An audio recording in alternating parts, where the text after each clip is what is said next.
عليكم، ازيكم؟ عاملين ايه؟ يا رب تكونوا كويسين. فيديو النهارده مختلف شويه، عايزين نتكلم عن كل تفاصيل الاحياء، تفاصيل الامتحان، تفاصيل ورقه المفاهيم بتاعته، تفاصيل الاسئله، وقت الامتحان نفسه، ازاي اركز في الامتحان، ازاي اجيب الافكار بسرعه لو انا مثلا مذاكرتش دلوقتي او في حاجات واقعه مني المها ازاي، انا خايف من الامتحان. كل التفاصيل دي وكل الحاجات دي حابه ان انا اوضحها لكم ان شاء الله في الفيديو ده، عشان باذن الله تكونوا داخلين الامتحان كده مطمنين، او على الاقل مرتاحين نفسيا انه انت حاولت تعمل اللي عليك، وانه انت حاولت تكون ملم بكل الافكار في الماده وحوالين الماده. طيب اولا كده السؤال المهم، الامتحان الاحياء بيكون عامل ازاي؟ هل بيكون صعب ولا بيكون سهل؟ طب هي اسئلته سهل انها تتجاب، الافكار بتاعتها في الامتحان سهل ان انا اعرف افكر في السؤال واجيب الاجابه بتاعته، سهل ان انا يعني اقفل الامتحان؟ هل فعلا امتحان الاحياء امتحان تقفيل ولا هو بس محتاج طالب خارق ومحتاج طالب يكون عارف كل حاجه؟ اولا كده انا عايزه اقول لكم على حاجه، ان انت طالما يا انسان طالما بتعمل اللي عليك، طالما بتعد ما استطعت وبتتوكل على ربنا سبحانه وتعالى، فربنا هيكرمك. طالما الانسان بيحاول ان هو ياخد بالاسباب، بيحاول ان هو قدام طريق الحياه ان هو يعمل اللي عليه، خلاص انت كده اديت اللي عليك اصلا. الغيبيات وتوفيق ربنا والحاجات دي كلها مش بايدنا ولا بايدك ولا بايد اي حد، هي بس بالدعاء. الدعاء بس كده ربنا سبحانه وتعالى بيوفقك وبيمهد لك كل خير لما بتدعي، ولما بتقول ربنا سبحانه وتعالى ان انت موقن بيه وموقن بكرمه وان انت محتاج وان انت مش هتعرف تعدي اي حاجه في الحياه الا بيه.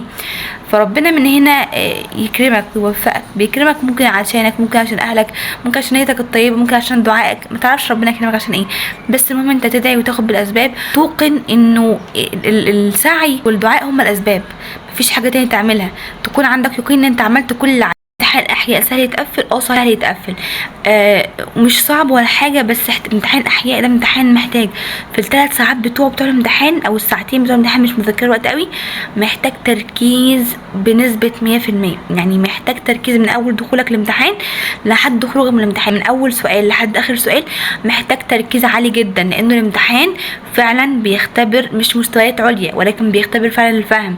ماده الاحياء ماده علميه كبيره على اساسها بتقوم كليه الطب، وبالتالي انت بيديك اساس وبيديك معلومه يبني عليها كتير قوي، فهو افكاره في امتحان الاحياء متسع الى ما لا نهايه.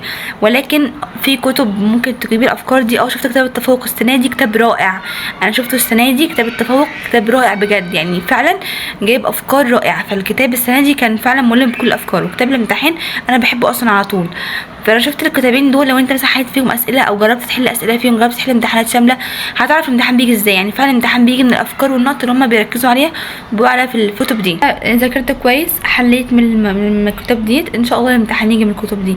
بلاش بقى تحلوا بقى الاسئله التانية والمنصات وكده، يعني خليك في الكتب دي. احنا مش وقت تجربه دلوقتي، احنا عايزين نخلص ونجيب المختصر المفيد والمختصر المهم اللي تحل فيهم النهارده او بكره ان شاء الله قبل الامتحان، وتثبت معلومات في دماغك اللي انت ذاكرتها. طيب كتاب مفاهيم بينفع امتحان الاحياء، يعني بينفع لو انت مذاكر، تمام؟ لو انت مذاكر ومثلا في نقطه حسيت انها وقعت منك، محتاج تبص على حاجه في المناعه، خصوصا شابتر المناعه، هيفيدك جدا جدا، والتكاثر برضو هيفيدك. فانت محتاج تبص على حاجه مهمه، محتاج تاكد على نفسك في حاجه، محتاج مش عارفه ايه، ورقه مفاهيم مهمه تكون حلوه وبتسهلك برضو.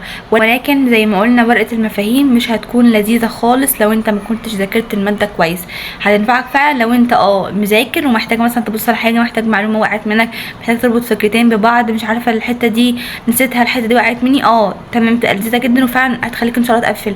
ولكن انا هعتبرها بشكل اساسي كانها كتاب وانا ما ذاكرتش، لا مش هتنفعك خالص خالص، بالعكس هتضيع وقتك في الامتحان وهتشتتك، تمام؟